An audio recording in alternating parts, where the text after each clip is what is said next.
여러분 안녕하십니까? 파워인터뷰 화제인 김영롱입니다. 전체 기업의 90%가 넘는 중소기업은 우리 경제의 뿌리인데요. 하지만 우리 경제에 경고음이 울리면서 중소기업의 경영 환경에도 어려움이 커지고 있습니다. 과연 중소기업들은 위기를 어떻게 돌파해 가고 있을까요? 파워인터뷰 화제인에서는 40년 동안 전자부품 국산화를 위해 땀을 흘려오신 한 중소기업인을 소개할까 합니다. 동국성신의 강국창 회장님을 모시고 기업의 성장 비결과 또 우리나라 중소기업이 나아갈 길에 대해서 말씀 들어보도록 하겠습니다.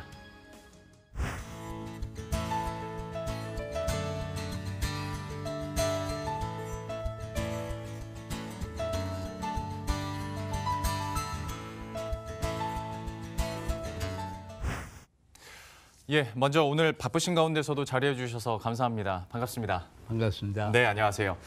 동국성신이라고 한다면 아무래도 전자제품의 국산화라는 타이틀이 이제는 너무 자연스럽게 붙어 다니는데요. 간단하게 제일 처음으로 기업 소개부터 한번 해주시죠. 네, 저희는 35년 정도 된 회사입니다. 그리고 한국의 가전제품에 들어가는 성능 부품을 주로 만드는 그런 회사입니다. 예. 그리고 국내 약 한 4지역에 공장이 현재 있고요. 해외는 4개 나라의 5개 지역에 공장을 가지고 있습니다. 예. 현재 기업을 운영하시는 곳도 3곳이나 되시고 해외 공장도 있고 그리고 제가 또 미리 사전 조사를 좀 해봤더니 사업군도 굉장히 다양하게 하셨더라고요.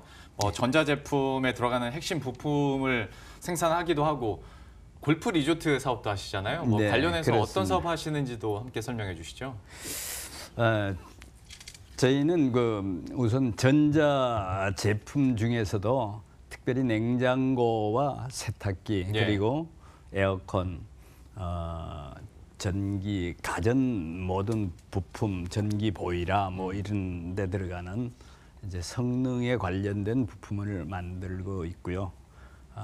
약 한 40여 년 전에 제가 국산화 처음 개발을 해서 한국 최초로 만든 부품들입니다. 현재까지 이제 글로벌화해서 세계 여러 곳에서 함께 그 물건을 생산하고 공급하고 있습니다. 현재 국내에는 한 600여 명의 종업원들이 근무를 하고 있고요. 해외는 한 1,500명 정도가 현재 근무를 하고 있습니다. 예. 방금 전에 냉장고 얘기도 해주셨습니다만은 냉장고와 관련해서는 뒤에 하실 얘기가 많을 것 같습니다. 잠시 후에 제가 한번 여쭤보도록 네. 하겠고 먼저 회장님 이야기부터 한번 해보도록 할 텐데 30대 중반에 벌써 대기업에서 기술부장, 개발부장 다셨다고 들었거든요. 딱 제 네. 나이에 부장을 다신 건데 그 정도 초고속 승진이면 저는 회사에서 나올 생각은 못할 것 같은데 사표를 내고 창업을 하셨단 말이죠. 그때 어떤 마음가짐으로 창업을 결심하게 되셨나요? 당시에는 제가 61학번이고 그때 ROTC 3기로 이제 군 복무를 마치고 예. 대기업에 입사를 했는데 그때도 지금처럼 입사하기가 무척 어려울 때였습니다. 보통 회사가 많지 않았으니까 그때는 냉장고나 테레비가 하나 있으면 대청마루 위에 놓고 네. 이렇게 할 때고 예. 동네 사람들이 드라마를 보기 위해서 또는 무슨 어떤 체육 축구 시합이나 이런 게 있으면 그 테레비가 놓여져 있는 집으로 모여서 대청마루에 둘러앉아서 예. 볼 때였습니다. 그러니까 냉장고도 그 주방에 놓는 게 아니고 거의 대청마루에 놓고 아하, 이럴 예. 때 그런 시대였으니까 굉장히 물건을 만드는데 기술이 없어서 대부분 케이스만 만들고 테레비도 그렇고 냉장고도 그렇고 예. 그 속에 들어간 성능은 대부분 수입을 해왔습니다. 네. 일본에서 주로 수입을 해왔는데 그 수입을 하려면 국산화, 이제 수입을 하려면 외화를 주고 수입을 해야 되는데 예. 우리나라가 그때는 무슨 수출을 해서 외화를 벌어들이지를 못했기 때문에 정부가 대개 차관을 해서 네. 외국에서 달러를 빌려가지고 수입 부품을 살 수 있도록 기업에 그것을 돈을 지원을 해 주었거든요. 예. 그러면 그것을 항상 할 수가 없어서 정부가 모든 기업에게 수입을 하는 기업에게는 너희가 언제까지 이걸 국산을 하겠냐. 내년에도 똑같이 이거 물건을 수입하면은 계속 외화가 없는데 예. 정부가 돈을 외국 돈을 빌려와야 되니까 그렇죠. 그러니까 국산화 계획을 세워서 내년부터는 요만큼은 국산화를 하겠습니다 하는 걸 정부에 제출하면 수입 승인을 해줬어요. 아, 그랬군요. 그때 이제 많은 물건들을 이제 그 개발을 하려고 업체들이 많이 노력을 했지만은 계속 안 되는 물건이 몇 가지가 있었습니다. 예. 그래서 이건 할 수 없이 내가 나가서 해야 되는 게 아닌가. 나는 일본에 그래도 기술제휴선을 다니면서 어깨 너머로 본 것이 많이 있으니까 예. 그런 그 어깨 너머로 본 것을 가지고 한번 이 기계를 만들어서 훈련을 연습을 해서 한번 이 만들어야 되겠다 이렇게 생각을 하고 아무리 독려를 해도 안 되니까 내가 예. 나가서 해야 되겠다는 그런 생각으로 가서 창업을 하게 됐습니다. 그러게요. 과정을 들어보니까 과정도 굉장히 복잡하고 사실 해외에서 들어오는 게 국익에는 그렇게 큰 도움이 안 될 테니 그렇죠. 내가 해버리자 해서 말은 쉽게 하셨습니다만은 굉장히 이제 그때 당시에는 기술력도 부족할 때였을 텐데 하셨는데 그 중에서 이제 가장 처음으로 얘기할 수 있는 게 그 냉장고 도어 가스켓이 아닐까 싶습니다. 국산화에 성공을 하셨는데 어떻게 하다가 또 그 부품에 꽂히셨어요? 그 도화가스켓라는 건 냉장고 중에서도 성능 부품 중에 부피가 제일 큽니다. 예. 그리고 그래서 그거는 부피는 큰데 비해서 여러 가지로 그 기술적인 노하우도 많이 있어야 되지만은 비용이 포장비도 들어가고 운반비도 많이 들어가고 예. 또 그래서 이게 제일 거추장스러운 물건입니다. 제가 플라스틱에 대해서 좀 관심도 있고 또 그걸 여러 가지를 개발하다 보니까 그런데 관심이 있어서 이건 내가 해야 되겠다. 아무리 이제 업체에게 독려를 하고 해보라고 그래도 잘 못하니까. 예. 많이 그래도 어깨 너머로 보고 뭐 이렇게 한 사람이 나을 것 같아서 예. 제가 그거를 우선 선택해서 했는데 참 고생을 많이 했습니다. 예.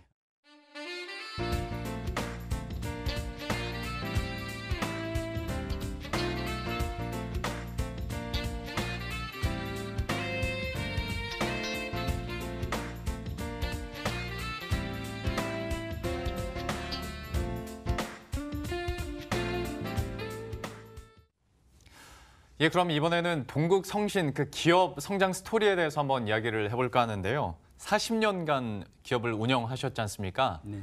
위기가 없지는 않았을 테고 그 어떤 위기에서 또 이 위기를 어떻게 극복하셨는지도 한번 들려주시죠. 저는 뭐 지금도 사람은 한 번 이상 반드시 실패한다고 생각을 하고 있습니다. 예. 그래서 그게 승승장구할 줄 알았는데 또다시 위기가 닥쳐온 것은 우선 독점 기업에 갑자기 성장을 하니까 예. 첫째는 사람이 좀 교만해지고 예. 방만 경영이 되었습니다. 그때는 또 젊으셨을 젊고요. 때니까요. 예. 그런데다가 또 이 새로운 그 정치권에서 이제 좀 손짓도 있고 또 저도 괜히 한번 해보고 싶은 생각이 있어서 그 정치권을 기웃거리게 되는 그런 계기가 있었습니다. 그것이 결국 이제 한 길만 가지 않고 새로운 아주 엉뚱한 세계를 하나 병행해서 하려다 보니까 예. 회사가 회계나 격리 담당 직원들이 그것을 이제 금융 사고를 일으키고 이런 계기가 같이 돼서 예. 그래서 회사가 그 잘 나가던 회사가 도산하게 되었습니다. 참 그러면 좀 정신도 벌쩍 들 것 같기도 하고 위기감도 많이 들었을 것 같은데 그렇죠. 이후에 어떤 경영 방식이랄지 기업 문화 또 업무 방식도 그래서 많이 바꾸셨다고 들었거든요. 예, 그 옛날에는 우리 문화가 전부 군대 문화나 이 공무원 문화가 다 피라미드식 조직이었습니다. 그러니까 계장이 과장 승인 맡고 과장이 부장 맡고 이런데 네. 이런 피라미드 조직을 전부 수평 조직으로 해가지고 이걸 다 바꿔버렸습니다. 그리고 제가 잘 나갈 때는 정말 사장실 뭐 이래가지고 근사하게 꾸미는 소파도 이렇게 놓고 이랬는데 그걸 전부 다 우리 회사는 소파가 지금 없습니다. 그러니까 그렇습니까? 전부 회의용 테이블에 앉아서 예. 다 이렇게 누구나 할 것 없이 저도 물론 회의용 테이블을 책상에 붙여놓고 예. 거기에 앉아서 대부분 빨리 앉았다가 빨리 일어날 수 있는 그리고 사훈도 신속 정확 협동이라고 그래서 예. 정확한 것보다 신속한 걸 우선으로 앞에 두고. 했습니다. 앞에 예. 두어서 그래서 금방 앉아서 회의도 자주 하고 회의 앉았다가 일어나는데도 소파에 앉으면 이렇게 쿠션이 있어서 일어났다 앉는데도 시간이 많이 1~2초 더 걸리니까 걸리죠.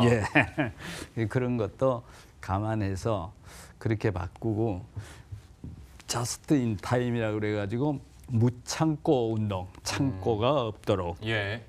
없이 그냥 바로 필요한 물건은 필요한 장소에 뒀다가 금방 작업장에 투입이 될 수 있도록 이런 그 이제 좀 생산적이고 어떤 체증이 일어나지 않는 그런 동선이 많이 전략되는 방법으로 체제를 바꿨습니다. 소위 그러니까 지금 잘 나가는 글로벌 기업들이 하고 있는 경영 방식이나 업무 방식들을 그때부터 이미 하셨던 거고 하다 보니 이후로도 이제 계속 국내에서도 세계 기업 또 해외 공장을 꾸리시면서도 계속해서 이제 흑자 경영을 유지하셨던 건데 저는 이렇게 사전 조사를 하다 보니까 약간 생소한 개념이 있어서 좀 여쭤보겠습니다. 완전한 자율성을 주고 해외 공장에서 일을 맡겼다라고 했는데 이게 구체적으로 어떤 의미입니까? 이제 공장이 멕시코에 공장이 2곳 있고요. 이제 중국 위해에 공장이 있고, 그다음 베트남에 있고, 이제 유럽 쪽에 금년에 폴란드에 공장을 만들었는데 예. 이 공장이 중소기업이 공장을 이렇게 한 공장도 왔다 갔다 하기 힘든데 다 비행기를 타고 며칠씩 걸리는 공장을 이렇게 여러 개 하다 보면은 그렇게 간섭을 할 수 없습니다. 그러니까 그러겠죠. 자율 경영 그 책임자에게 네가 모든 권한을 다 위임하고 그다음에 딱 한 가지만 지켜달라. 한 가지는 적자만 내지 말아라. 예. 그거 하나에 대한 부탁이고 그다음에 투명 경영. 그러다 보니 투명하지 않으면은 예. 안 되니까 투명 경영과 공개 경영을 지금 지향하고 있습니다. 공개 경영이라는 건 우리 회사만 가지고 있는 이제 그룹웨어를 만들어서 그렇게 하고 특별히 요즘은 단톡방을 많이 이용해서 그렇습니까? 누구나 다 알 수 있도록 그렇게 하면 모든 공개가 되잖아요. 예. 그렇게 하는데 제가 인복이 있어서 그런지 모두 다 열심히 해주고 또 그렇게 다 잘 해줘서 현재까지 그냥 굉장히 행복합니다. 완전한 자율성 그리고 투명 경영과 공개 경영에서 오는 또 시너지가 지금의 또 회장님을 있게 만든 것 같은데요. 제가 또 조사를 하다 보니 2017년 7월에 자랑스러운 중소기업인상 받으셨더라고요. 근데 이 상이 그냥 실적 무조건 많이 나온다고 주는 상은 아니고 그만큼 사회 공헌 활동도 해야 주는 상인데 그만큼 또 하고 계시고 하다 보니 어떤 기업가 정신이나 또 기업인으로서 사회 공헌 측면에서 어떤 생각과 신념 갖고 계신지도 좀 궁금해서요. 우선 제가 생각하는 기업인이나 기업가 정신은 첫째는 흑자 경영을 해야 되는 것 같고요. 네. 그 다음엔 이제 베풀고 나누어 줄 수 있는 그런 그 경영 그런 걸 흑자 경영을 하려면 우선 창의력과 이제 뭐 개혁 정신이 우선 기본에 깔려야 되고요. 예. 똑같은 방법으로 하면은 그냥 무너지니까 오래 가지를 못하니까 기업이 존속을 하기 위해서는 항상 생각하고 변화시켜야 되고 그런 생각을 가지고 흑자 경영을 이루어야 세금도 많이 내고 국가에 기여도 하니까 그리고는 그다음에 이제 나눔이 있어야 되겠죠. 그리고는 여러 가지로 좀 사회적인 약자 또는 제가 도움의 손길이 필요한데 같이 나누어 줘야 되지 않나 이런 생각을 하고 있습니다.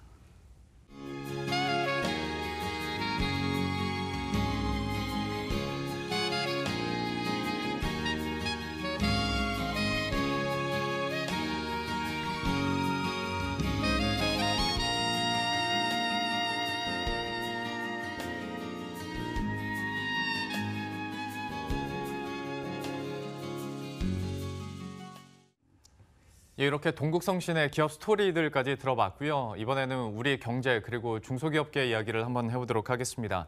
아무래도 우리나라 경제 구조가 대기업 의존도가 높기 때문에 여기에 대해서 중소기업들이 소외를 받을 때도 있고 또 반대로 경제가 힘들어지면 또 가장 먼저 직격탄을 받는 곳이 또 중소기업이지 않습니까?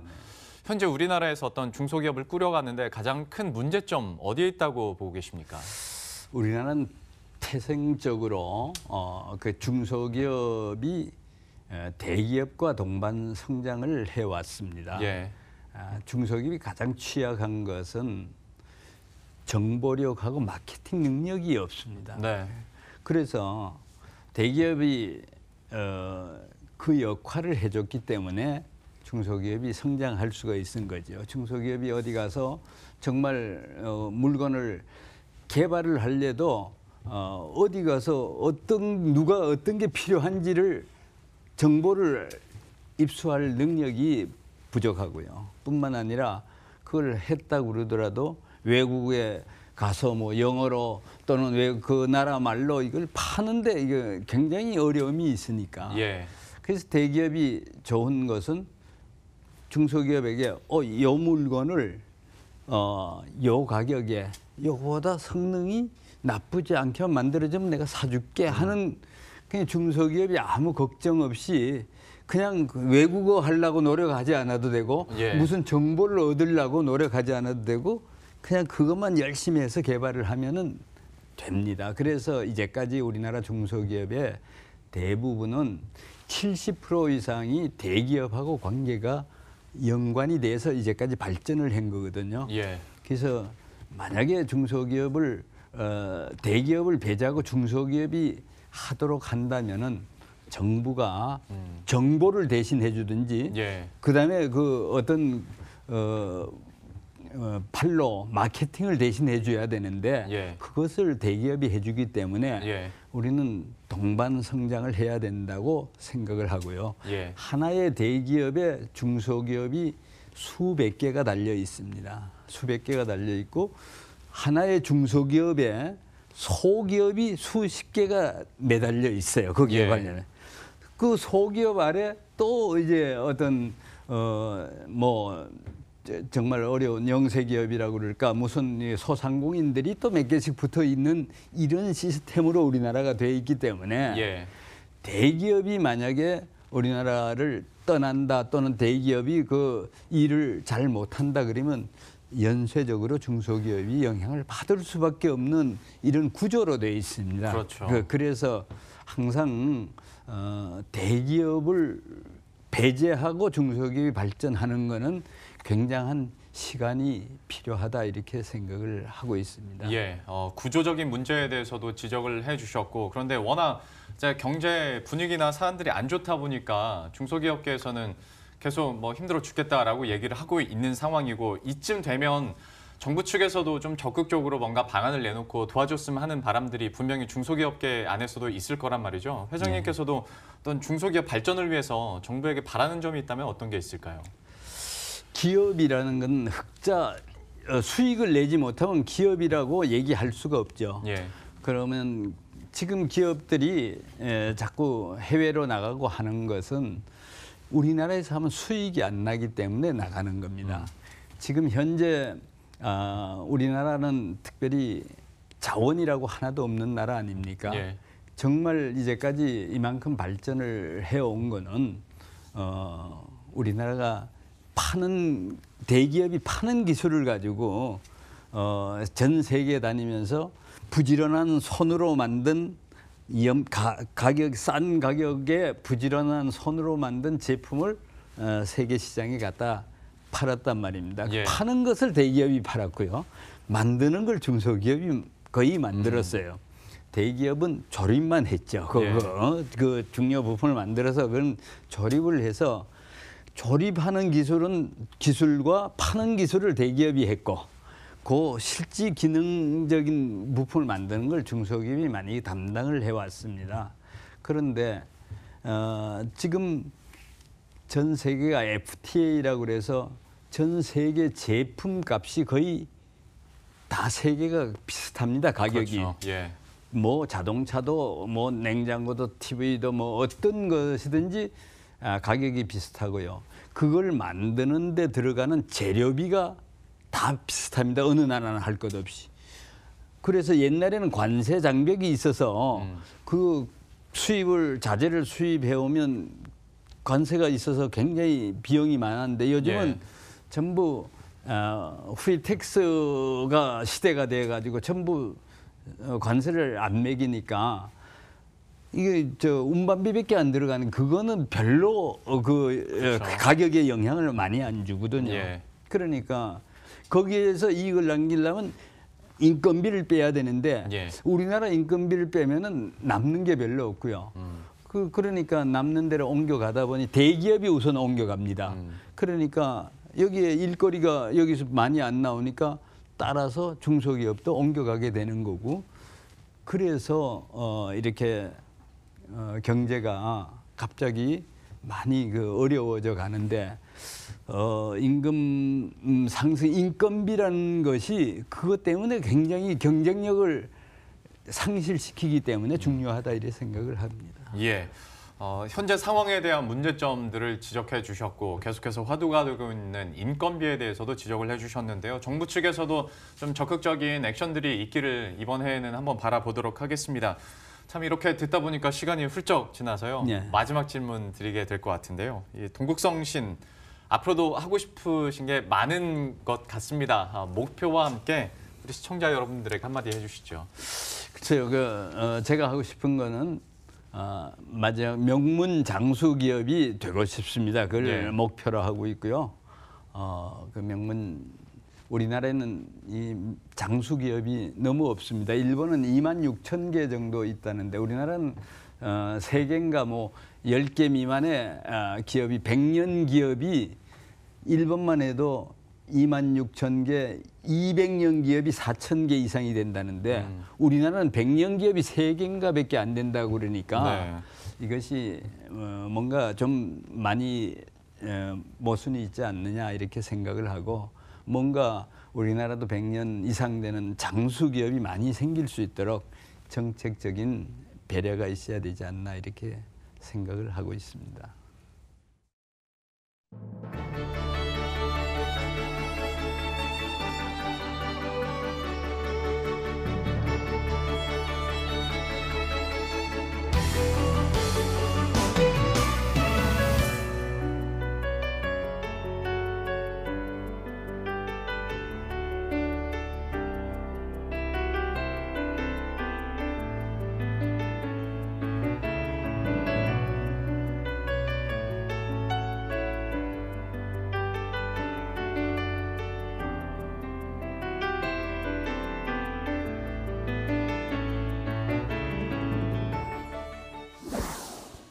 이렇게 해서 오늘 파워인터뷰 화제인에서는 가전부품 제조업체 동국성신의 강국창 회장을 모시고 말씀 들어봤습니다. 경기가 위축되고 또 인건비가 지속적으로 상승하면서 중소제조기업들의 어려움도 큰데요. 중소기업이 또 살아나야 우리 경제에 활력이 돕니다. 동국성신처럼 탄탄한 중소기업들이 한 걸음 더 성장할 수 있는 2019년이 됐으면 하는 바람을 가져봅니다. 오늘 동국성신의 강국창 회장과 함께했습니다. 오늘 말씀 고맙습니다. 감사합니다. 감사합니다.